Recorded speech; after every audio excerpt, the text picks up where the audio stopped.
ఓం నమో శ్రీ కామాక్షి దేవి సమేత కపిలేశ్వరాయ నమః. ఓం నమో గురుదేవాయ నమః. భక్తులందరికీ నమస్కారం. మనం మన ఛానల్లో ఎన్నో ఆధ్యాత్మిక వీడియోలు చేసుకున్నాం. అందులో భాగంగా మనం ఎక్కువగా వెంకటేశ్వర స్వామి గురించి ఎక్కువ వీడియోలు చేసుకున్నాం. స్వామి వారి రహస్యాలు ఏంటి, ఆయన చూపిన లీలలు అద్భుతాలు ఎటువంటివి, తర్వాత తిరుమలలో చుట్టుపక్కల ఉండే ప్రదేశాలు ఏంటి, వాటన్నిటి గురించి కూడా మనం వీడియోలు చేసుకున్నాం. తర్వాత స్వామి వారి పరమ భక్తులు ఎవరు, ఆ భక్తుల జీవిత చరిత్రలు ఎటువంటివి, స్వామి వారి కోసం వాళ్ళు ఏ విధంగా బతికారు, ఇవన్నీ కూడా మనం చేసుకున్నాం. ఆ తర్వాత కొండ కింద మనం కపిలేశ్వర స్వామి గురించి కూడా వీడియోలు చేసుకున్నాం. ఆ తర్వాత తిరుపతి చుట్టుపక్కల ఉండే ఆలయాలన్నిటినీ గురించి కూడా మనం తెలుసుకునే ప్రయత్నం చేస్తున్నాం. అందులో భాగంగానే మనము నిన్న ఒక వీడియో చేసుకున్నాం. అదేంటంటే మనకి చంద్రగిరి దగ్గర మూలస్థాన ఎల్లమ్మ అని గ్రామ దేవత ఉంది. ఆ తల్లి ఎంతో శక్తివంతమైనది. ఆమె గురించి కూడా మనం ఒక వీడియో చేసుకోవడం జరిగింది. ఆ తర్వాత ఈరోజు మనము ఇంకొక మహాశక్తివంతమైన తల్లి గురించి మనం ఈరోజు తెలుసుకోబోతున్నాం. ఆమె ఎవరంటే బొంతాలమ్మ తల్లి. బొంతాలమ్మ తల్లి గురించి తిరుపతి వాస్తవ్యులకి ప్రత్యేకంగా చెప్పనవసరం అయితే లేదు. ఎందుకంటే తల్లి మహిమ గురించి చాలా మందికి తెలుసు. మనకి ఈ ఆలయం ఎక్కడుందండి అంటే మనకి లీలామహల్ సర్కిల్ అంటారు. దానినే ఏమంటారంటే శ్రీకృష్ణ దేవరాయ కూడలి అంటారు. అక్కడ నుంచి మనం కరకంబాడికి పోయే దారిలో అమ్మవారి ఆలయం ఎడం వైపు వస్తుంది. మనకి రోడ్డుకి పక్కనే ఉంటుంది అమ్మవారి గుడి. రోడ్డుకి పక్కనే ఉంటుంది అమ్మవారి గుడి. చాలా మహిమ కలిగిన దేవత. ఈరోజు ఆ తల్లి గురించి మనం తెలుసుకోబోతున్నాం. అమ్మవారి ఆగమనం అంటే అమ్మవారు ఇక్కడికి ఎలా వచ్చారు, ఎలా ఆవిర్భవించారు, ఈ విషయాల గురించి మనం తెలుసుకోవాలంటే దీని వెనుక కూడా ఒక చరిత్ర ఉంది.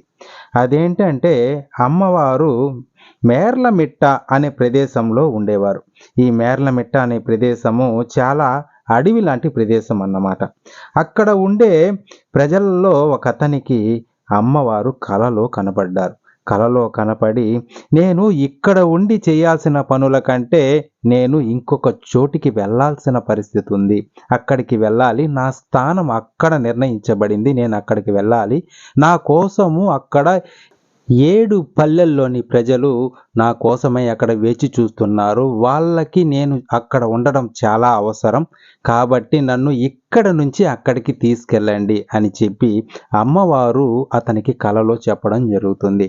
అతను ఏం చేస్తాడంటే అప్పుడు అక్కడుండే ప్రజలు, అక్కడుండే పెద్ద మనుషులతో ఈ విషయాన్ని చర్చించి అమ్మవారిని ఒక వేప చెట్టు రూపంలో తీసుకొని వచ్చి ఇక్కడ ప్రతిష్ఠిస్తారు. ఆ తర్వాత ఆ చెట్టు దగ్గరనే అమ్మవారి విగ్రహాన్ని కూడా ప్రతిష్ఠించడం జరిగింది. సాధారణంగా అమ్మవారిని ప్రకృతితో పోల్చడం జరుగుతుంది. మనము అమ్మవారిని పూజిస్తే ప్రకృతిని పూజించినట్టే.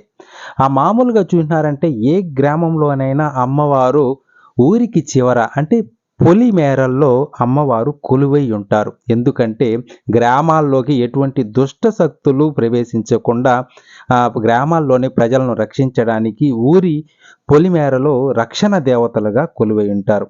ఇక్కడ బొంతాలమ్మ తల్లి కూడా అదే విధంగా ఈ ఊరికి చివరన ఉండి అక్కడ నుంచి ఆ 7 ఊర్లలోని ప్రజలను రక్షించడానికి అమ్మవారు ఇక్కడ కొలువైనారన్నమాట. అమ్మవారు ఇక్కడ కొలువైన తర్వాత ఈ చుట్టుపక్కల ఉండే గ్రామాల్లోని ప్రజలందరూ కూడా అమ్మవారిని ఎంతో విశేషంగా పూజించేవారు. అమ్మవారికి పొంగళ్ళు పెట్టడం, జాతరలు చేయడం ఇవన్నీ కూడా చేస్తూ ఉండేవారు. ఎందుకంటే అమ్మవారు దగ్గర దగ్గర 200 సంవత్సరాలు ముందే ఇక్కడ ఆవిర్భవించారన్నమాట. ఇక్కడకొచ్చి మన కోసం అమ్మవారు ఇక్కడ ఆవిర్భవించి మనల్ని రక్షించడానికి ఇక్కడ వచ్చారు అని అనుకున్నప్పుడు ప్రజలందరూ ఆ దేవత కోసము ఎన్నో రకాల పూజలు పురస్కారాలు చేస్తూ వచ్చారు. తల్లికి జాతరలు కూడా చేస్తూ వచ్చారు. ఇక దసరా వచ్చిందంటే ఆ దేవి శరన్నవరాత్రులు అంటే ఈ 9 రోజులు కూడా అమ్మవారిని విశేషంగా అలంకరించి పూజలు చేస్తారు.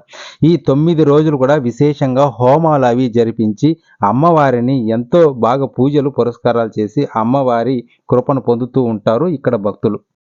ప్రతిరోజు అమ్మవారికి పూజలంతా అయిపోయిన తర్వాత ఏకాంత సేవ నిర్వహిస్తారు. ఈ ఏకాంత సేవలో అమ్మవారికి దగ్గరగా కూర్చొని అక్కడ జరిగే ఏకాంత సేవను తిలకిస్తూ ఉంటే ఎంతో ప్రశాంతత లభిస్తుంది. పక్కన మనకి ఎన్ని వాహనాలు వెళ్తూ ఉన్న రోడ్లో కానీ అమ్మవారి ఆలయంలోకి మనము వెళ్ళిన తర్వాత మనకి ఎంతో ప్రశాంతత రావడం గమనించవచ్చు. ఇక ఈ ఆలయంలో ఉండే ఇంకొక ప్రత్యేకత ఏంటంటే, మనం ఏ వాహనం కొన్నా, కారు కొన్నా, మోటార్ బైక్ కొన్నా, ఏ వాహనమైనా గానీ అమ్మవారి ముందు ఉంచి పూజ చేసి తర్వాత వాడుకోవడం ఆనవాయితీగా వస్తుంది. ఈ చుట్టుపక్కల ఉండే చాలా వరకు పల్లెలు గానియండి, తర్వాత తిరుపతిలో ఉండే చాలామంది గానియండి, ఏ వాహనాన్ని కొన్నా ఇక్కడ అమ్మవారి ముందు ఉంచి పూజ చేయడం ఒక ఆనవాయితీ. వాళ్ళకిది అలవాటుగా వస్తుందనమాట. అమ్మవారు మన వెంట ఉంటారు, మనల్ని రక్షిస్తారు అనే నమ్మకం వలన ప్రతి వాహనాన్ని కూడా ఇక్కడ తీసుకొచ్చి పూజలు చేస్తారన్నమాట. దీంతో పాటుగా ప్రతి సంవత్సరం జూన్ 12వ తేదీన అమ్మవారికి ప్రత్యేకమైన పూజలనేటివి నిర్వహిస్తారు. ఈ ఉత్సవాలు కూడా మనకి జాతర లాంటి ఉత్సవం లాంటిది జరిపిస్తారు. చుట్టుపక్కల జిల్లాల్లో కూడా అమ్మవారి మహిమలు తెలిసి వాళ్ళందరూ కూడా ఈ ఉత్సవాల్లో పాల్గొని ఎంతో సంతోషిస్తారు. అమ్మవారికి పొంగళ్ళు పెట్టి అందరూ అమ్మవారి అనుగ్రహం పొందుతారు. తల్లికి జరిగే విశేషమైన పూజల్లో అభిషేకము చాలా ప్రత్యేకమన్నమాట. అమ్మవారికి మంగళవారము, శుక్రవారము విశేషమైన అభిషేకం జరుగుతుంది. ఉదయం 7:30 నుంచి 9 గంటల వరకు ఈ అభిషేకం జరుగుతుంది. ఈ అభిషేకం అయిన తర్వాత లేదా అభిషేకంలో పాల్గొనే అమ్మవారిని కానీ దర్శనం చేసుకుంటే ఎంతో ప్రశాంతంగా ఉంటుంది. ఇక్కడ మనకి అమ్మవారిని చూస్తే ఏదో ఒక తెలియని ఒక ప్రశాంతత అనేది మనకి ఫీల్ అవ్వచ్చు, మనకు అనిపిస్తుంది. అదండి ఈరోజు వీడియో. అమ్మవారి గురించి, బొంతాలమ్మ తల్లి గురించి మనం ఎన్నో విశేషాలు మనం తెలుసుకున్నాం కదా. ఇంకొకసారి ఇంకొక మంచి వీడియోతో, ఇంకొక శక్తివంతమైన ఆలయంతో మళ్ళా కలుసుకుందాం. ఈ వీడియో మీకు నచ్చిందని అనుకుంటున్నాను. ఈ వీడియో కానీ మీకు నచ్చినట్లయితే ఖచ్చితంగా లైక్ చేయండి, షేర్ చేయండి, నా ఛానల్ని సబ్స్క్రైబ్ చేసుకోండి. నమస్కారం.